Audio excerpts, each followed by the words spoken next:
ரொம்ப இப்போல்லாம் நான் மறக்கிறேன். சின்ன சின்ன விஷயங்கள் கூட எனக்கு மறந்து மறந்து போயிடுது. இது என்ன பண்ணுறது, இப்படியே போச்சுன்னா சுத்தமாக ரொம்ப கஷ்டப்படுவேனே அப்படின்னு கேட்பாங்க.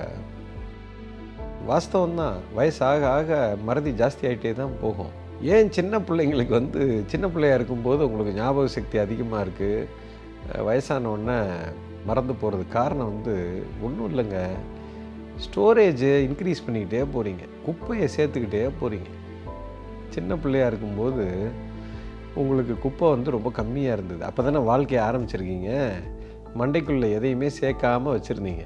இப்போ வயசு 60 ஆயிடுச்சு, 70 ஆயிடுச்சு, 60 வருஷம் குப்பை உள்ளே வச்சுருக்கீங்களே. அப்போ மனுஷன் எப்படி நிம்மதியாக இருக்க முடியும்? எப்படி புதுசாக எதுவும் உள்ளே போய் உட்காரும்? இந்த வீட்டுக்குள்ளே பொருள் வந்துக்கிட்டே இருக்குது. வருஷம் ஒன்று கொண்டாடுறீங்க, போகி பொங்கல். என்ன பண்ணுறோம்? புதுசாக ஒரு பொருளை வாங்கினோம்னா பழசு எல்லாத்தையும் போட்டு எரிக்க சொல்லியிருக்கான். சார், பொருளை மட்டும் இல்லை சார், எண்ணங்களையும் தூக்கி குப்பையில் போட்டு எரிக்கணும் சார். அப்போ தான் சார் மைண்டு ஃப்ரீயாக இருக்கும். இல்லைன்னா 60 வருஷம் குப்பை உள்ளே போய் உட்காந்து மன அழுத்தம் அதிகமாகி எல்லாம் தாட்ஸ் எல்லாம் அக்யூமுலேட் ஆகி, இதுக்கு பேர் தான் எண்ணெய் குவியல்னு பேர். எல்லாம் குமிச்சு உள்ளே கிடக்குது. அப்புறம் எங்கிட்ட புதுசாக எங்கிட்ட உள்ளே போகும்? இடமே இல்லையே. ஒன்று க்ளீன் பண்ணணும், இல்லை ஸ்டோரேஜ் இன்க்ரீஸ் பண்ணணும். ஸ்டோரேஜ் இன்க்ரீஸ் பண்ணுறதுக்கும் வழி இருக்குது.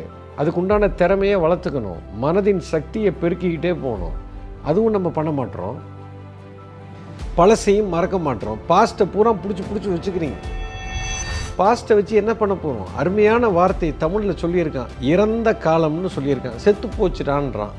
செத்துப்போன அந்த விஷயங்கள், கடந்த கால நினைவுகள் எல்லாத்தையும் முதல்ல தீயை வச்சு கொளுத்தணும். எல்லாத்தையும் தூக்கி குப்பையில் போட்டிங்கன்னா இப்போ ஹார்ட் டிஸ்க்கு ஃப்ரீ ஆகிடுச்சு. இப்போ ஞாபக சக்தியெல்லாம் சூப்பராக இருக்கும். 60 வயசு ஆனாலும் சரி, 80 வயசுக்கும் இதுக்கும் சம்பந்தம் இல்லை. மெமரியை க்ளீன் பண்ணுங்கள். வைரஸ் உட்கார்ந்துருக்கு, எல்லாத்தையும் போட்டு ஓஎஸ்ஸையே அடித்து துவம்சம் பண்ணணும். You understand? ஸோ கிளென்சிங் பண்ணணும். கம்ப்ளீட்டாக பாஸ்ட் மெமரிஸே இருக்கக்கூடாது. இந்த கணத்திலிருந்து ஃப்யூச்சரை மட்டும் பார்க்க ஆரம்பிங்க. ஒரு சின்ன குழந்தையாக இருக்கும்போது நீங்கள் அப்படி தான் இருந்தீங்க. பாஸ்ட்டுங்கிறது கிடையாது. எல்லாம் ஞாபகம் இருந்துச்சு. இப்போ எல்லாம் மறந்து போச்சு. புரிஞ்சுக்கணும்.